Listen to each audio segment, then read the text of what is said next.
আমার প্রথম কথা, আমি কোনো পলিটিশিয়ান নই, আমি কোনো রাজনৈতিক দলের সাথে জড়িত নই এই মুহূর্তে, কিন্তু অ্যাজ এ সিটিজেন, একজন নাগরিক হিসেবে আমাদের কিছু কথা বলার অধিকার আছে না? এত আস্তে বললে সিরাজগঞ্জের বদনাম হয়ে যাবে।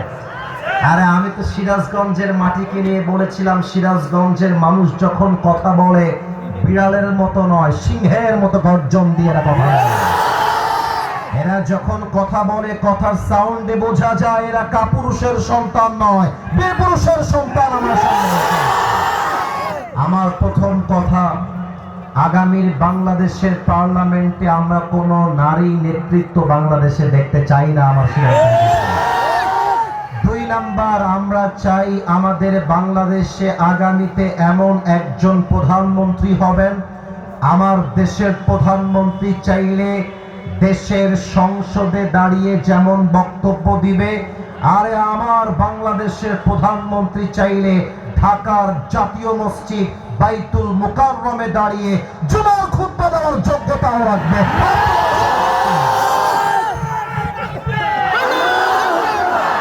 আমরা কোনো আবেগের কথা বলছি না, এটা আমাদের কলিজার দাবি, এটা আমাদের হৃদয়ের দাবি।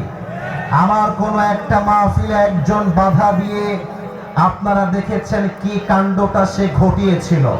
আমি আমার মাহফিলে জাস্ট একটা কথাই বলেছিলাম এবং আমি আমার বুকের পাটাকে উঁচু রেখে আজকে the same lecture I am giving here with due respect, সম্মান দিয়ে সবাইকে বলছি, আমরা গণতন্ত্রের বাংলাদেশ দেখেছি, ব্রিটিশ আইনের বাংলাদেশ দেখেছি, মানুষের বানানো আইনের বাংলাদেশ দেখেছি, কিন্তু ২৬ সালের নির্বাচনের পরে বাংলাদেশ চলবে কোনো ব্রিটিশ আইন দিয়ে নয়, মানুষের বানানো আইন দিয়ে নয়।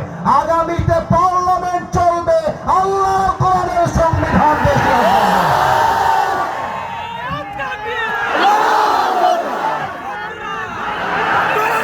আমাদের শহীদ ওসমান হাদি আমাদেরকে শিখিয়ে দিয়েছে, বাঁচতে হলে বিড়ালের মতো ৫০০ বছর বেঁচে থাকার কোনো দাম নাই, আরে বাঁচতে হলে সিংহের মতো ১ ঘন্টা গর্জন দিয়ে আমরা বাঁচতে চাই। কাজী নজরুল ইসলাম লিখেছেন, বড় বীর বড় উন্নত মম শির, শির নেহারি আমারই নত শির ওই শিখর হিমাদ্রি। বড় বীর বড় মহাবিশ্বের মহাকাশ ফাড়ি, চন্দ্র সূর্য গ্রহ তারা ছাড়ি, ভুলক দুলক গোলক ভেদিয়া খোদার আসন আরশ ঠেলিয়া উঠিয়াছে চির বিস্ময়। আমি বিশ্ববিধাত্রীর বলবীর, আমি চির অন্যতম মশির। আরে আমাদের শহীদ ওসমান হাদি শিখিয়ে দিয়ে গিয়েছে, এসির ঘরে মরলেও কবরে জায়গা হবে, রাজপথে মরলেও কবরে জায়গা হবে। অতএব বাঁচতে চাইলে গাজী হয়ে বাঁচতে চাই, আরে মরে গেলে শহীদ মৃত্যুবরণ করতে চাই আমরা সবাই। আল্লাহ তুমি এই জনগণের কথাগুলোকে কবুল করো, আমাদের দাবিকে তুমি কবুল করো না। আমি আর ডান বাম কথা বলতে চাই না, আজকে একটা চমৎকার বিষয় কথা বলতে চাই, যেটা হয়তো বা আপনারা এভাবে এর আগে কখনো শোনেন নাই। তো চমৎকার বিষয়ে যাওয়ার আগে আমাদের একজন মান্যগণ্য ব্যক্তি আসছে, স্লোগানটা না দিই উনি চলে আসুন, স্লোগানটা না দিই উনারই সমস্যা, উনি চলে আসুন, স্যারকে আসতে দেন। আমরা সবাই একটা কাশি দিব, আমার দিকে তাকান। নাউজুবিল্লাহ, এত আস্তে কাশি দিলে হয় মিয়া? জোরে কাশি দেন। আমার সঙ্গে তাকবীর দেন, নারে তাকবীর, নারে তাকবীর। আল কোরআনের আলো হয় নাই, সংসদে জালো। ওকে, লেটস ট্রাই अगेन। আল কোরআনের আলো, হাত ঝাঁকিয়ে আল হাদিসের আলো, কোরআন হাদিস যেখানে, আলেম ওলামা যেখানে, সিরাজগঞ্জবাসী যেখানে, আল্লাহ যেন এই স্লোগানকে কবুল করে। পড়েন সবাই আমিন। আমি ১ থেকে ৩ গুনব, এর মাঝে আমি যেন আর কোনো নড়াচড়া ডান বাম আওয়াজ শুনতে না পাই। আমার প্রিয় এই সোনামণি, নতুন নতুন কথা বলো, কথা বলো। 1 থেকে 3 গুনছি। হ্যাঁ, হাসির জন্যই বলেছিলাম, হাসাবার জন্য, কিন্তু এখন আর হাসি হবে না। আমি 1 থেকে 3 গুনবো, সিরিয়াস হয়ে ওয়াজ শুনতে হবে। 1, একটু পরে মঞ্চ ভেঙে যাবে, তো এভাবে লোকজন সবাই আসবে। রেসপেক্টেড পিপল ছাড়া যারা সাধারণ যুবক ভাইরা আছে, আমরা স্টেজ থেকে বামে দাঁড়াই। স্টেজ ভেঙে গেলে সিরাজগঞ্জের বদনাম হয়ে যাবে, সিরাজগঞ্জের ভাইরা আমার। আচ্ছা, আমি 1 থেকে 3 গুনছি, এর মাঝে সবকিছু। ভাই, সিরাজগঞ্জকে আমি অনেক ভালোবাসি, বিশ্বাস করেন। যদি বিশ্বাস না হয় আমার ওয়াজ শুনবেন, দেখেন সিরাজগঞ্জ কিনা আমি কি বলেছি। আমার সম্মান রাখেন, আগামীকাল পুরো দেশের মানুষ জানবে সিরাজগঞ্জের সন্তানরা আলেমদেরকে কলিজা দিয়ে ভালোবাসতে জানে। 1, 2,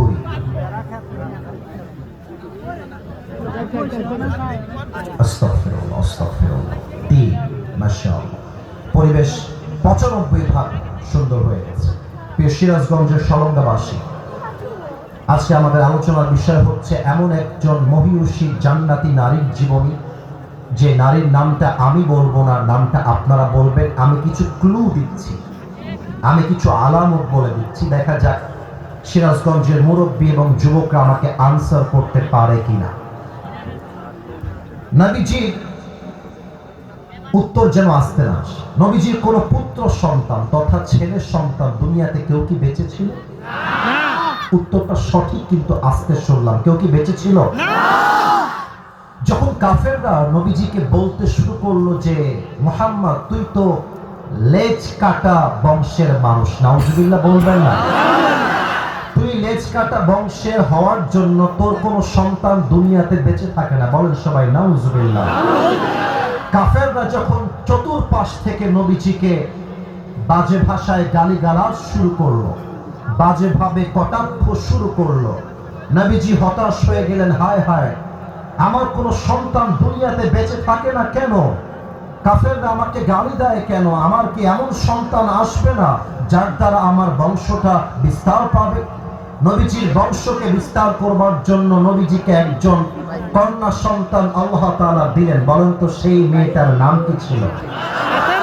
ফাতেমা রাদিয়াল্লাহু তাআলা আনহা। মাশাআল্লাহ, আমি তো উত্তর পেয়ে গেলাম। আচ্ছা, একজন নারী যার পেট থেকে 2 জন সন্তান এসেছে, 2 জনই জান্নাতের সর্দার, ওই নারীর নাম কি? আপনার ভয় পান কেন রে ভাই? বুকের পাটা আওয়াজ দিয়ে বলবেন, বলেন সবাই, কি মা? রাদিয়াল্লাহু তাআলা আনহা। আচ্ছা বলেন তো, আমার নবীজি তার প্রত্যেকটা মেয়েকেই ভালোবাসতেন। বাবারা মেয়েদেরকে ভালো একটু বেশি বাসে, আর মায়েরা ছেলেদেরকে একটু বেশি ভালোবাসে। কোন ভুল বললাম না ঠিক বললাম? বলো। দেখবা মেয়েরা বাবার কাছাকাছি থাকে বেশি, আর ছেলেরা মায়ের কাছাকাছি থাকে বেশি। ইভেন আমাদের মনের কষ্ট মাঝে মাঝে বাবা না বুঝলে কি হবে, আমাদের ছেলেদের কষ্ট মা কিন্তু ঠিকই বোঝে, তাই না বলো? তো নবীজি সব মেয়েকেই ভালোবাসতেন, তবে একজন মেয়েকে নবীজি একটু বেশি ভালোবাসতেন। বলেন তো এই মেয়েটার নাম কি মা? রাদিয়াল্লাহু তাআলা আনহা। আচ্ছা বলেন তো, এক সাহাবী যাকে বলা হয় আসাদুল্লাহ আল গালিব, আল্লাহর সিংহ, ওই বীর বাহাদুর একজন নারীকে বিয়ে করেছিলেন, ওই নারীর নাম কি মা? রাদিয়াল্লাহু তাআলা আনহা। আজকে আমরা ফাতেমার বায়োগ্রাফিকে from beginning to the last as much as we can, যতটুকু আমরা পারি শুনতে চাই যে তার জীবনীটা কেমন ছিল। এখন প্রশ্ন হতে পারে, হুজুর আপনি একটু আগে বললেন পার্লামেন্ট চলবে কোরআন দিয়ে, আপনি একটু আগে বললেন দেশ চলবে আল্লাহর কোরআনের সংবিধান দিয়ে, ওই কথার সাথে ফাতেমার জীবনের সম্পর্কটা আসলে কোথায়? আমার কথা যুবকরা 100-তে 100 ভাগ একমত হবে। দেখেন আমি কি বলি, আজকাল বাংলাদেশে 90 ভাগ যুবকের চরিত্র নষ্ট হয়েছে একজন নষ্ট চরিত্রহীন মেয়ের জন্য। আজকাল অনেক যুবক তার ক্যারিয়ারকে ভুলে মাদকাসক্ত হয়ে গিয়েছে একজন ধোঁকাবাজ নারীর পাল্লায় পড়ার কারণে। আমি দেখেছি অনেক মেয়ে আমাকে দেখার জন্য ওখানে দাঁড়িয়ে ছিল, ক্রাউড করছিল। With due respect, I salute all the women in this programme. সবাইকে আমি স্যালিউট জানাই। তবে প্রত্যেকটা মেয়েকে বলতে চাই, সলঙ্গার এই মাহফিল থেকে, সিরাজগঞ্জের এই মাহফিল থেকে আমি তোমাদের বড় ভাই হয়ে বলছি, মাথায় রাখবা, দাড়ি টুপি রাখলে যেমন হুজুর হওয়া যায় না, বোরকা পড়লেই তেমন দিনদার ফাতেমার মতো মেয়ে হওয়া যায়। সিরাজগঞ্জের শহরে যত মেয়ে প্রেম করে বেড়ায়, রাজশাহী গিয়ে যত মেয়ে পার্কে প্রেম করে বেড়ায়, আমি জানি এটা বললে অনেকের গা জ্বলবে, অনেকে আমার ব্যাপারে বাজে মন্তব্য করবেন, বাট আই ডোন্ট কেয়ার। আমি হক কথা বলবো, হক কথা বলতে আমি আসিফ হুজুর কোনো আপোষ করতে পারবো না। পার্কে যত মেয়ে বাদাম খায় আর প্রেম করে বেড়ায়, তার 80% মেয়ে বোরকা ওয়ারিরাই প্রেম করে বেড়ায়। বলো আমার কথা ভুল বললাম না ঠিক বললাম? বলো। আজকালকার অনেক মেয়ে যখন বোরকা পরে পার্কে প্রেম করে, আমার বলতে মনে চায় উপরে ফিটফাট, ভেতরে পুরোটাই সদরঘাট। আর এমন ভাবে বোরকা পরে, হাতে মোজা, পায়ে মোজা, মুখ ঢাকা, চোখ ঢাকা, দেখলেই মনে হবে यार ये लड़की तो अभी के अभी जन्नत से भाग के दुनिया में आई है माशाআল্লাহ। কিন্তু আমি যখন দেখি একজন মেয়ে বোরকা পরেছে জাস্ট শো অফ হিসেবে, তখন আমার বলতে মন চায়, প্রিয় বোন, তুমি নামে মুসলমান হতে পেরেছো, তুমি কাজে মুসলমান হতে পারো না। ঠিক কিনা বলেন?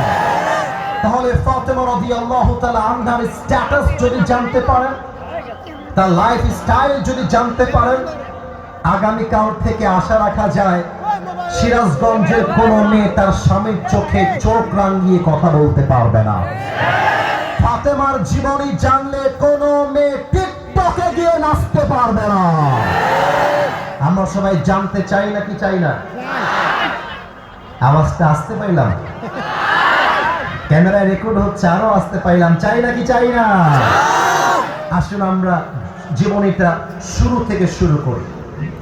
ফাতেমা রাদিয়াল্লাহু তাআলা আনহার স্ট্যাটাস সম্পর্কে একটা হাদিস শোনাই। আল্লাহ রাসূল বলেছেন, নাদা মুনাদিন ইয়াউমাল কিয়ামাতি ইয়া আহলাল জামঈ গাদ্দু আবসারাকুম হাত্তা তামুররা ফাতেমা। কিয়ামতের দিন গায়েবী ভাবে একটা আওয়াজ আসবে, ডাক দিয়ে বলা হবে, হে হাসরবাসী, তোমরা তোমাদের চোখটা নামিয়ে ফেলো। সবাই তোমাদের চোখ নামিয়ে ফেলো। আর ডাক দিয়ে বলা হবে, যতক্ষণ পর্যন্ত ফাতেমা জান্নাতে প্রবেশ না করবে, কারো চোখ নিচু থেকে উঁচু হতে পারবে না। কোন সুবহানাল্লাহ। What a status! জান্নাতে না যাওয়া পর্যন্ত হাসরবাসীর চোখ থাকবে নিচের দিকে। আল্লাহ রাসূল বলেছেন, এই পুরো পৃথিবীতে শ্রেষ্ঠ নারী হচ্ছে 4 জন। আমার দিকে তাকান, আমার 4টা আঙ্গুল দেখেন। সাউন্ড আরো বাড়ায় দাও, বেসটা ক্লিয়ার করে বাড়ায় দাও। আমার 4টা আঙ্গুল দেখে বলেন, পৃথিবীতে শ্রেষ্ঠ মহিয়সী নারী 4 জন। বলেন কয়জন? আওয়াজটা সিরাজগঞ্জের হয় নাই, আর একবার, কয়জন? 1 মারিয়াম, 2 খাদিজা, 3 আসিয়া, 4 ফাতেমা রাদিয়াল্লাহু তাআলা আনহা। বিভিন্ন রিওয়ায়াতে নাম এক একটা কম বেশি আছে, কিন্তু কিছু রিওয়ায়াতে আল্লাহর রাসূল নিজেই বলেছেন, সব নারীর মাঝে সেরা নারী হচ্ছে আমার মেয়ে ফাতেমা। তাও তো সুবহানাল্লাহ কইতে পারলেন না আপনারা। এখানে অনেক যুবক যাদের বউটো কেউ নাই, আমি জানি, সিঙ্গেল বসে আছে। আপনারা হাসবেন না, আপনার জন্য আমাদের যুবকদের বিয়ে হচ্ছে না। আচ্ছা, আমার বাপ যদি বলে আমাকে বিয়ে দিবে, কোন বাপের বেটা আটকায় দিতে পারবে? আমার মনে হয় যুবকদের বিয়ে না হওয়ার পেছনে বাপ মাই সবার আগে দায়ী। যুবক ভাই, দেখেন নবীজি ফাতেমাকে বিয়ে দিয়েছেন কেমন করে। তাকবীর দেন, নারায়ে তাকবীর। খেয়াল করেছেন, বিয়ের কথা বলার সাথে সাথে সবার মুখে হাসি চলে আসছে। তো এই যুবকদেরকে বিয়ে দিলে কত খুশি তারা হয়ে যাবে, তাই না? বলো যুবক ভাইরা। ফাতেমার যখন বিয়ের বয়স হলো, একজন সাহাবী নবীর কাছে আসলেন। খুব মজার হাদিস, খুব মজার ঘটনা। এসে বলছে, ইয়া রাসূলুল্লাহ, আমি আপনার মেয়ে ফাতেমাকে বিয়ে করতে চাই, স্ত্রী হিসেবে আমি ফাতেমাকে পেতে চাই। হে রাসূল, এই ছেলে ওই যাই, এটা এর জীবনেও বিয়ে হবে না। আপনারা উঠতে দিলেন কেন? খবরদার, 2 বিয়ে হয়েছে।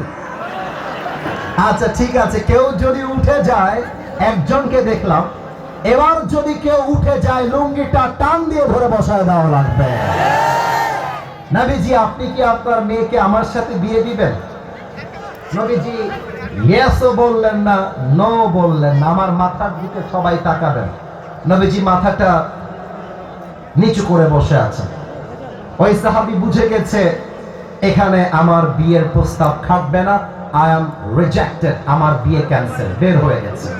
আর সাহাবী আসছে, এসে বলছে, ইয়া রাসূলুল্লাহ, আমি আপনার মেয়েকে বিয়ে করতে চাই, আপনি কি এই বিয়েতে রাজি আছেন কিনা? নবীজি মাথা নিচু, চুপচাপ, ইয়েসও বলছেন না, নো বলছেন না, চুপচাপ মাথা ঝাঁকিয়ে বসে আছেন নিচের দিকে। ওই সাহাবীও বুঝে গেছে আমার এখানে বিয়ে হবে না, I am rejected, let's go outside, বাড়ি থেকে বের হয়ে গেছে। বাহিরে যখন গিয়েছে, ওখানে আরো 2 জন সাহাবী আছে। আমার 2টা আঙ্গুল দেখে বলবেন সিরাজগঞ্জের ভাইয়েরা, বাহিরে আরো কয়জন সাহাবী আছে? এরা কথা বললেই তো মাঠ কাঁপবে, এদের কথার আওয়াজ নাই। বলেন কয়জন? এক আব্দুর রহমান বিন আউফ, আর হচ্ছে আলী রাদিয়াল্লাহু তাআলা আনহু। যুবকরা কান খাড়া রাখবা সব সময়, কথা যেন মিস না হয়ে যায়। তো আব্দুর রহমান বিন আউফ আলী রাদিয়াল্লাহু তাআলা আনহু খুব কাছের বন্ধু। এখানে আলেম ওলামা আছেন, তারা আমার চাইতে অনেক বেশি জানেন, তারা আমার চাইতে আরো বেশি জ্ঞান রাখেন। তা আব্দুর রহমান বিন আউফ বলছে, বন্ধু, সবাই তো ফাতেমাকে বিয়ে করতে চায়, কিন্তু নবীজি কিন্তু সবাইকে বিয়ে দিবে না ফাতেমার সাথে। আমার বিশ্বাস বন্ধু আলী, তুমি যদি একবার প্রস্তাবটা নিয়ে যাও, আমি তোমার বন্ধু হিসেবে বলছি, নবী তোমার মতো সন্তানকে, তোমার মতো ছেলেকে খালি হাতে না বলে ফিরাই দিবে না। তাও তো সুবহানাল্লাহ কইতে পারবে। দেখবা বন্ধু বন্ধুকে মোটিভেট করলে একটু গায়ে জোর আসে। বন্ধু যখন বলে বন্ধু তুই পারবি, তখন আমার মনটা বলে হ্যাঁ আমি আসলেই পারবো, ঠিক না? এবার আলী রাদিয়াল্লাহু তাআলা আনহু বলছে, বন্ধু, আমি যে বিয়ের প্রস্তাব নিয়ে যাব, আমার না আছে টাকা, না আছে বড় কোনো ব্যবসা, না আছে মদিনার বুকে বিশাল কোনো বাড়ি, আমি শিওর হয়ে বলতে পারবো আল্লাহ রাসূল আমার সঙ্গে ফাতেমাকে বিয়ে দিবে না। আব্দুর রহমান বিন আউফ বলছে, চান্স নিলে সমস্যা কি? ট্রাই তো করে দেখতে হবে, কথা ঠিক আছে কিনা বলেন না আপনারা সবাই, একবার ট্রাই করে দেখো। এবার আমি একটু অভিনয় করব হাদিসটা বোঝানোর জন্য, ডোন্ট টেক ইট আদারওয়াইজ, রাগের দিকে নেবেন না। আমি চাই আমি একা বুঝলে হবে না, মুরব্বী, যুবক, মা, বোন সবাইকে বুঝতে হবে, ঠিক না? আল্লাহর রাসূল মসজিদে নববীতে বসে আছেন, চুপচাপ বসে বসে নবীজি জিকির করছেন। এরই মাঝে আলী রাদিয়াল্লাহু তাআলা আনহু নবীর কাছে এসে দাঁড়িয়ে গিয়েছে। কিন্তু আমাকে না দেখলে হাদিসের প্র্যাকটিক্যাল মিনিংটা বুঝবেন না। Look at my physical structure, আমার দিকে তাকান। আলী এভাবে 2টা হাত বেঁধে, দ্য হেড ওয়াজ ডাউন, মাথাটা নিচের দিকে ছিল, এভাবে দাঁড়িয়ে আছে নবীর সামনে। নবীজি ডাক দিয়ে বলছে, মা লাকা ইয়া আলী, হে আলী তোমার কি হয়েছে? কেন এসেছো? কি বলতে চাও? বলো না কেন? চুপচাপ কেন? আলী চুপচাপ দাঁড়িয়ে আছে, বলছে কিছু নাই। কারণ একজন মেয়ের কাছে যদি মেয়েকে পছন্দ হয়, প্রস্তাব দেওয়া কত কঠিন বাবার কাছে, এটা আমার যুবকরা ছাড়া আর কেউ বুঝবে না। তখন আলী চুপচাপ দাঁড়িয়ে কথা বলছে না। নবীজি সায় দিলেন, আলী বলো কি বলতে চাও? নো প্রবলেম, আমাকে বলো। আলী খুব নরম সুরে বলছে, নবী, আমি আপনার মেয়ে ফাতেমাকে বিয়ে করতে চাই, আপনি কি রাজি আছেন কিনা? সুবহানাল্লাহ। এখন নবীজি আগের বারও চুপ ছিলেন, second time he was silent, চুপ ছিলেন। কিন্তু এবার আলী যখন বলেছে আমি আপনার মেয়েকে বিয়ে করতে চাই, নবীজি কোনো কথা না বলে জাস্ট বলেছেন আওয়াজ দিয়ে ইনশাআল্লাহ। কিন্তু আলী আবার এই ইনশাআল্লাহ অর্থটা বোঝে নাই, ক্যাচ লেগে গেছে। বাহিরে বের হয়ে আসছে, আব্দুর রহমান বিন আওফ বলছে বন্ধু গেল আমার হাসি মুখে, কিন্তু ফিরে আসলো বাংলার পাঁচের মতো মুখ করে। ব্যাপার কি? হ্যাঁ বন্ধু, কি ব্যাপার? তোমার বিয়ের প্রস্তাব কি ইয়েস নাকি নো? আলী বলছে বন্ধু নো, আমার বিয়ে হবে না। আব্দুর রহমান বিন আওফ বলছে আই ক্যান্ট বিলিভ দিস, এটা বিশ্বাসই হয় না। আগে বলো নবীজি কি কিছুই বলে নাই? বলছে হ্যাঁ, একটা শব্দ বলেছে, নবী জাস্ট বলেছে ইনশাআল্লাহ। আব্দুর রহমান বিন আওফ বলছে আরে বন্ধু doesn't make any sense, তোর মাথায় কি বুদ্ধি নাই? আর নবীর ইনশাআল্লাহ মানে বিয়ে অর্ধেক হয়ে গেছে। সুবহানাল্লাহ। এবার নবীজির কি চমৎকার আদর্শতা খেয়াল করবেন। আব্বাজান, যারা আব্বাজান আছেন আপনাদের পায়ে হাত রাখলাম। আমি কবে আসবো আর জানি না এই এলাকায়, তবে বলে দিয়ে যাই নিজের মেয়েকে বিয়ে দেওয়ার সময় আগে মেয়েকে বলবেন ওই পাত্র আপনার মেয়ের পছন্দ হয়েছে কিনা। অনেক মেয়ে আছে আজকাল টাকা পাইলে, সরকারি চাকরি পাইলে বুইরা টাকলা ভুড়িওয়ালার সাথে বিয়ের পিড়িতে বসে যায়।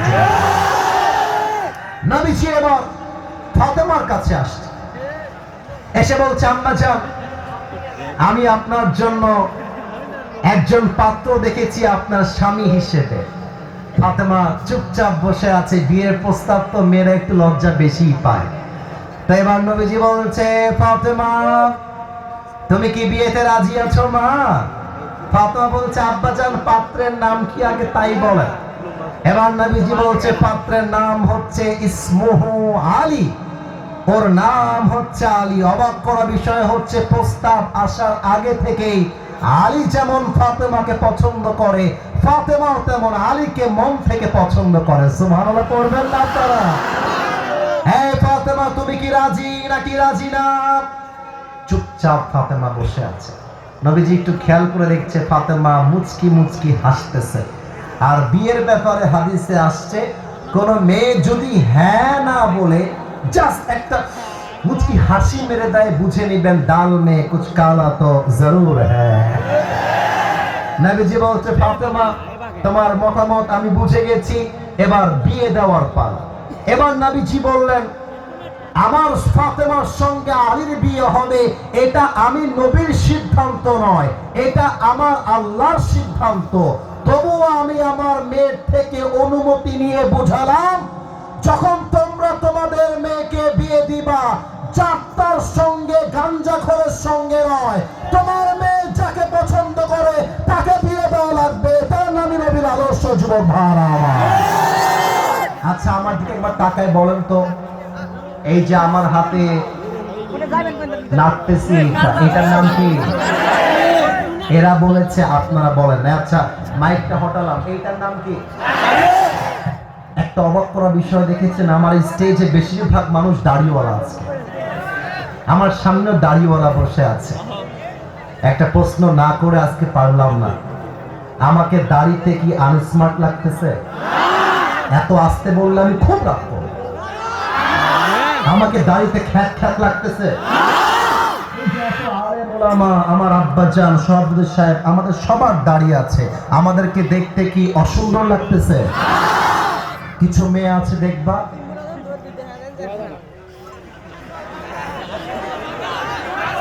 দাড়ি দেখলে গায়ের মধ্যে জ্বালা পোড়া চুলকানি শুরু হয়ে যায়। বলে মা তুমি কি দাড়িওয়ালা বিয়ে করবা? বলবা যে মা গাঞ্জাখোর পছন্দ হয়? বলে ইয়াস ইয়াস ইয়াস ইয়াস ইয়াস।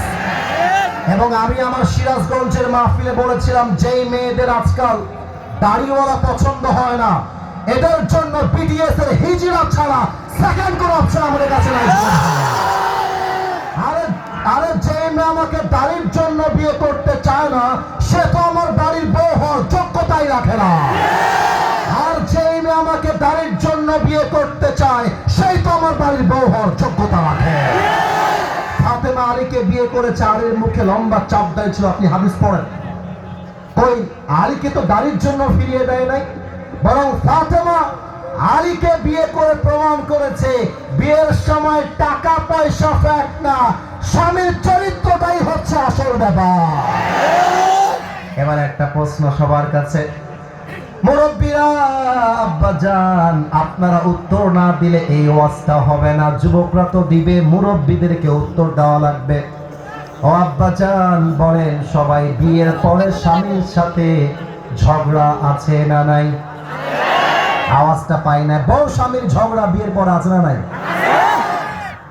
একদিন আলী এবং ফাতেমা দুইজন ঝগড়া লাগছে, সেই ঝগড়া কিন্তু মজার ঝগড়া, ভালোবাসার ঝগড়া। ঝগড়া লেগে আলী রাদিয়াল্লাহু তাআলা আনহু বলছে, এই বাড়িতেই আর থাকবো না। আলী রাদিয়াল্লাহু তাআলা আনহু বাড়ি থেকে বের হয়ে চলে গেছে। কিন্তু ফাতেমার কপাল খারাপ, ওই সময় নবীজি বাসায় আসছে, এসে দেখছে জামাই নাই, শুধু মেয়ে আছে। নবীজি বলছে, ফাতেমা, আইনা আলী, তোমার স্বামী কোথায়? ফাতেমা তো ভয়ে আছে, আব্বা যদি জানতে পারে আলী রাগ করে আমার উপরে বের হয়ে গেছে, আমার তো খবর আছে। আর আমাদের এই যুগে হলে কি হবে, যদি মেয়ে বলে আমার স্বামী আমাকে একটু রাগ দেখিয়েছে, শ্বশুর বলবে, কোথায় জামাই সাহেব, আজকে জামাইয়ের একদিন কি আমার একদিন, আছে না নাই? নবীজি বলছে, ইয়া ফাতেমা আইনা আলী, আলী কোথায়? ফাতেমা বলছে, আব্বাজান একটু বাহিরে গেছে, ঘুরতে গেছে। ঘুরতে গেছে মানে কোথায় গেছে, অ্যাড্রেস বলো। ফাতেমা থরথর করে কাঁপছে। ফাতেমা বলছে, আব্বাজান আসলে আমার সঙ্গে আলীর একটু ফাইট হয়েছে, ঝগড়া, তো আলী রাগ করে বাড়ি থেকে বের হয়ে গেছে। নবীজি বলছে, কত বড় সাহস তোমার, তোমার স্বামী তোমার উপর নারাজ হয়ে গিয়েছে। মনে রাখবা, যার স্বামী নারাজ আর ওই মেয়ে যদি ওই অবস্থায় মারা যায়, আল্লাহর জান্নাত তার জন্য হারাম হয়ে যায়। নবীজি বলছে, তুমি থাকো, আমি তোমার স্বামীকে নিয়ে আসছি। নবীজি বের হয়ে গেছে। এই আপনাদের এটা খ্যাত না, এই যে এই জায়গাটা না, ভুল হলে বলবেন, খ্যাত না এই জায়গাটা? ওই যে সরিষা, ওরে মাশাআল্লাহ কি সুন্দর ভিউ দেখা যায়। আচ্ছা, এটা আমাদের খ্যাত, এটা আমার মজা করলাম, হাদিসে আসে। নবীজি বাহিরে বের হয়ে দেখতেছে আলী বাড়ির থেকে দূরে একটা মাটিতে এভাবে শুয়ে আছে, মাটিতে। মানে বইয়ের উপরে রাগ উঠলে যে স্বামীদের কি হয়, এটা স্বামী ছাড়া আর কেউ বুঝতে পারবে না। মনে হয় যে থাপড়ায় দাঁতটা ফেলাই দেয়, আবার ভাবে যদি মামলা হয়ে যায়, ঝামেলা হয়ে যাবে। তো আলী তো আর মারতে পারে নাই, আলী রাগে কিটমিট করতেছে, মাটিতে শুয়ে আছে। নবীজি গিয়ে ডাক দিয়ে বলছে, ইয়া বাতুরা, এই মাটির বাপ, এই আলী ওঠো। আলী লাভ দেও, কে আসলো রে বাবা? দেখছে নবীজি দাঁড়ায় আছে। নবীজি বলছে, আলী চলো বাসায় চলো। আলী বলছে, আমি বাসায় যাবো না। ওদের মুসলমানি যে রেখেছি পরে, বাচ্চা মানুষ, সেলফির জন্য মারামারি। ডানে যাও, স্টেপ ব্যাক, थोड़ा सा पीछे हट जाओ मेरे दोस्त, थोड़ा सा पीछे। হ্যাঁ মাশাআল্লাহ। আলী বলছে, আমি যাবো না, আমি যেতে পারবো না। নবীজি বলছে, আরে চলো। ধরে নিয়ে আসছে বাড়িতে। এই আমার কথা বোঝা যায় তো নাকি?